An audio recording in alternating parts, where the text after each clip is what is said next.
So welcome to the lecture on hyperconjugation, which is called also no bond resonance. So in the previous lecture we have talked about this resonance or mesomeric effect. This is which was related with which is basically delocalization of the electrons over the molecules. So this is also same but to some extent different, but this is very much important on many aspects. So let us see what is hyperconjugation is. Now hyperconjugation is basically it is a delocalization of sigma bonded electron with the pi system.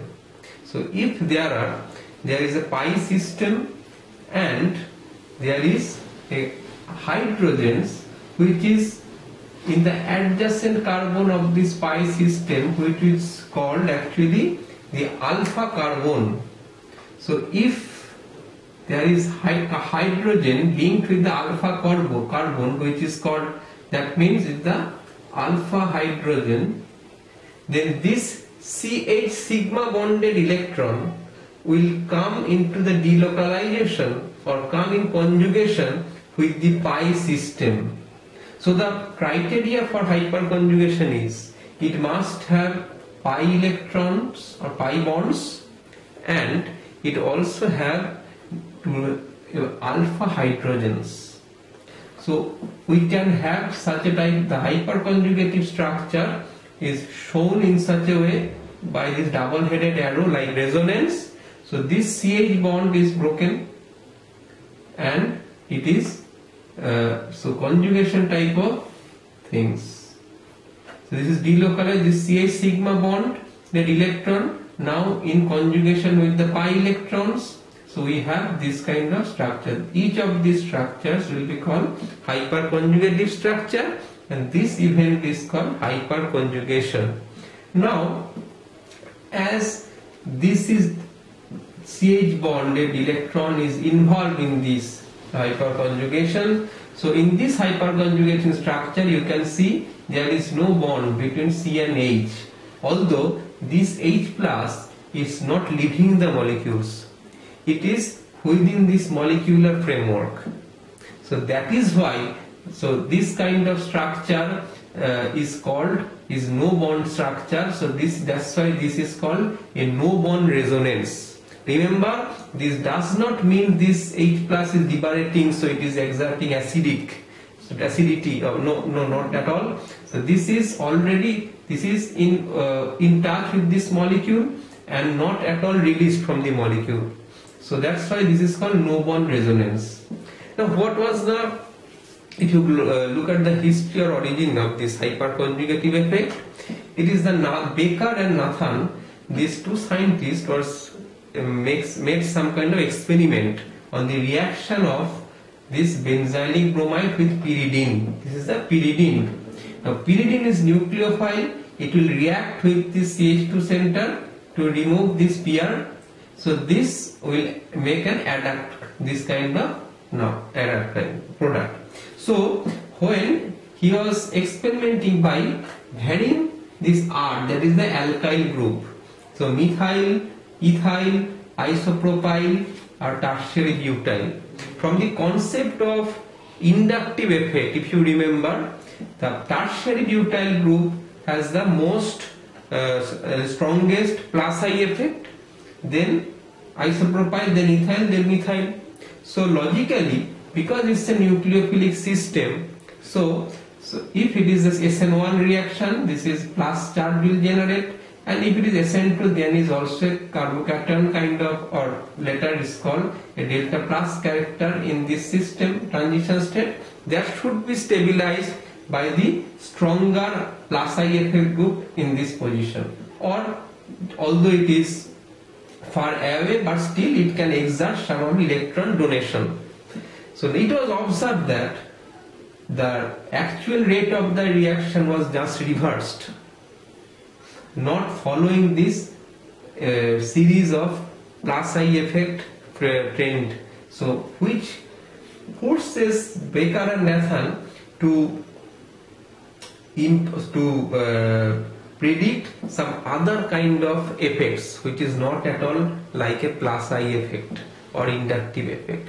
Then came this, so they proposed this kind of hyperconjugative resonance kind of structure, and that's why this hyperconjugation is also called a Baker-Nathan effect. So this what they realized that it is the methyl group because of its 3 alpha hydrogen. So if consider this is the benzene ring and here the carbon has 3 alpha hydrogen. So you have in methyl 3 alpha, in case of ethyl 2 alpha hydrogen, in case of isopropyl you have 1 alpha hydrogen, and in case of tertiary butyl there is 0, no alpha hydrogen. Now as this alpha hydrogen is involved in this hyperconjugative structure, so you can have 3 such hyperconjugative structure arising from 3 alpha hydrogen. Now more the number of hyperconjugative structure means more influence on this atom. So that's why this center is getting more and more susceptible for this nucleophilic attack. So methyl group will exert the strongest hyperconjugative effect, and the tertiary butyl group will exert least or no hyperconjugative effect.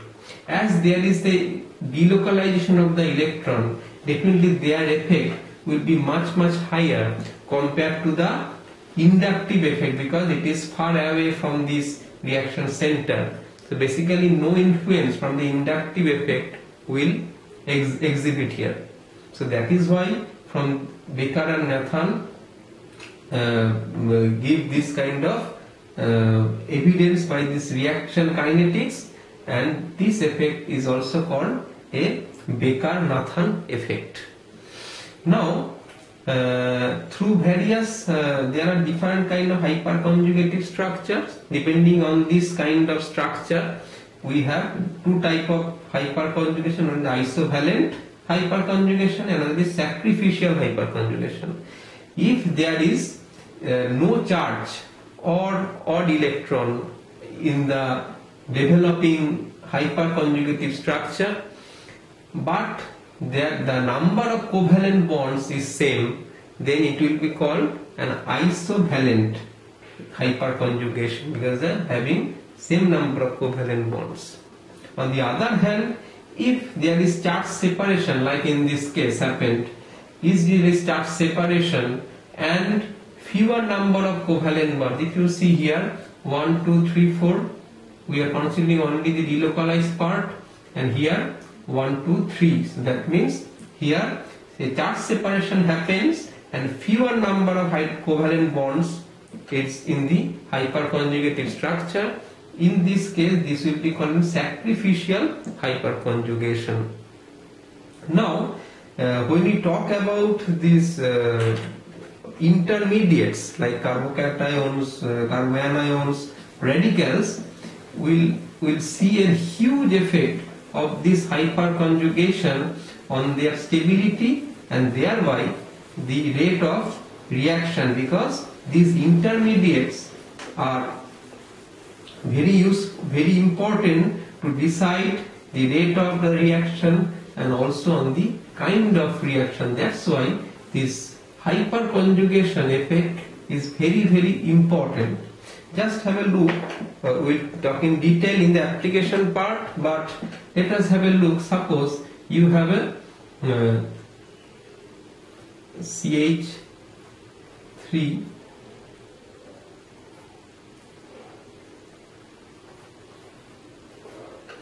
Br and you have a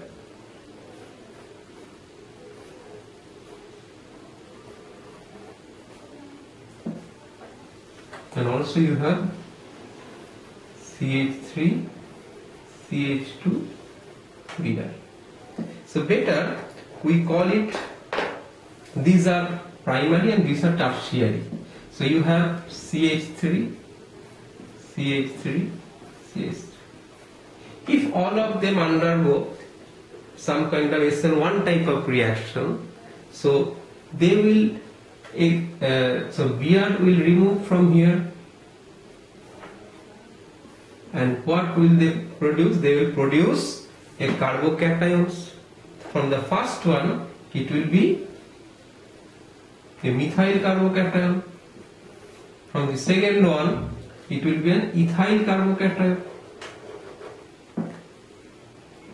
And then from the third one, there will be a tertiary butyl carbocation. Now from the inductive effect point of view, definitely if we name 1, 2 and 3, definitely we know that this 3 will be greater than 2, greater than 1. I am talking about the stability, because we have higher inductive effect of this. There is 3 methyl group exerting inductive effect. Here is only 1 methyl group, there is no methyl group, because there is no such groups attached, so only 3 hydrogen. Apart from this inductive effect, this is also another effect that is called, what we have discussed, that is hyperconjugation. Here, compared to the C+, the next carbon is the alpha. So you have 3 alpha carbon. All this alpha carbon is associated with 3 hydrogen each. So there are 9 alpha hydrogen. Here there is 0 alpha hydrogen. Here is only 1 alpha carbon which has 3 hydrogens, so 3 alpha hydrogen. As the number of alpha hydrogen increases, so number of hyperconjugative structure increases, so the stability of this most number of hyperconjugative structure is also increased. So that's why this tertiary butyl carbocation is the maximum stability, has the maximum stability. Then this ethyl carbocation which has 3 alpha hydrogen, and then comes the methyl carbocation which has no alpha hydrogen. So that's why this stability of the carbocation is not only due to this plus I effect, but also because of this hyperconjugative effect, and that is the utility of the concept of hyperconjugation. Now in the discussion or lecture on the intermediates, that is carbocation, carboanion and radicals, we will have some more detailed implementation of this effect of hyperconjugation or resonance, and we will talk in detail in that section. Thank you very much.